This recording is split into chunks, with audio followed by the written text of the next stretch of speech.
You've been showing up. You lift the weights, you feel the burn, you leave sore, convinced soreness is the receipt for progress. And yet, month after month, the mirror looks the same. Why won't your muscles grow? The honest answer isn't the one the fitness industry sells you. It's not a supplement. It's not bad genetics. The real reason lives inside a set of biological rules your body has followed the whole time. Rules you were never taught. Start with what a muscle actually is. Not a balloon that inflates when you exercise. It's thousands of tiny fibers made of protein. When you lift something heavy, you create microscopic stress inside those fibers.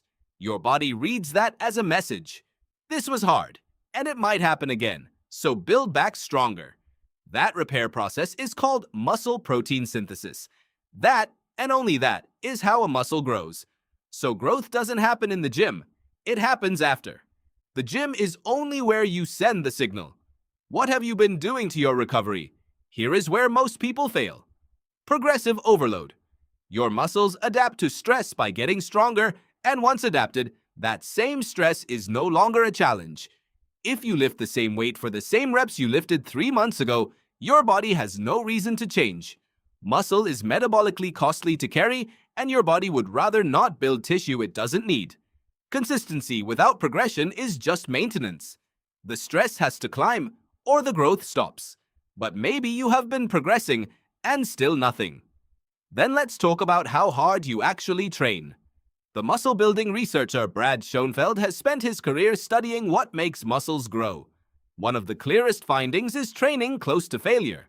The last few difficult reps, where the weight slows and your body wants to quit, are where most of the growth signal lives. If you stop a set with 5 good reps still in the tank, you left most of your results on the floor. Are you pushing into the hard part or staying comfortable? Now assume you're progressing and training hard. There's still a way to sabotage it all. Recovery. The muscle grows when you're not in the gym. The 2 biggest levers? Protein and sleep. Protein is the raw material. A large body of research, much of it associated with the scientist Stuart Phillips, converges on a simple range. Most people benefit from around 1.6 grams of protein per kilogram of body weight per day. Below that, you leave results on the table. Most who complain about no growth sit quietly under that threshold. They train like they're serious and eat like they're not. Then there's sleep, the one nobody wants to hear. Your body does most of its repair while you're unconscious. Deep sleep is when growth hormone is released in its largest pulses. Cut your sleep short, and you blunt the very environment muscle growth depends on. You can do everything right in the gym and undo it at midnight with your phone in your hand. Sound familiar? There's a deeper idea underneath all this. Your body isn't a machine that converts effort into muscle. It balances stimulus against recovery. The exercise scientist Mike Israetel popularized a useful way to see it. There's a minimum amount of training that produces growth, an optimal amount that produces the most, and a maximum you can recover from. Push past that maximum and you don't grow faster. You grow slower because you're accumulating more fatigue than you can repair. This is the irony of the person who trains hardest and grows least.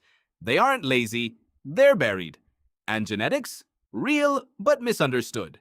Genetics set the shape of your curve. They don't decide whether you're on it. The person blaming their genes is almost never someone who has spent 2 years progressively overloading, training near failure, eating protein, and sleeping 8 hours. There's also time.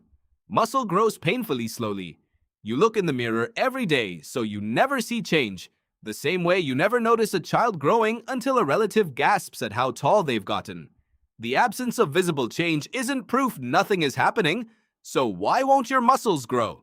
Not because you're cursed, you're not increasing the challenge, or not training close enough to failure, or not eating enough protein, or not sleeping enough, or doing more than you can recover from, or simply not being patient. None of these is visible in the moment. They're invisible, boring, systemic. That's why they're so hard to spot. Your muscles aren't broken, they're following the rules perfectly. They're responding to the exact signals you've been sending or failing to send. Change the signals, and the body has no choice. It was always going to build. You just have to give it a reason it can't ignore. You started this convinced you were working hard and getting nothing.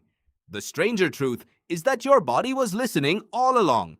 It was simply waiting for you to say something worth responding to.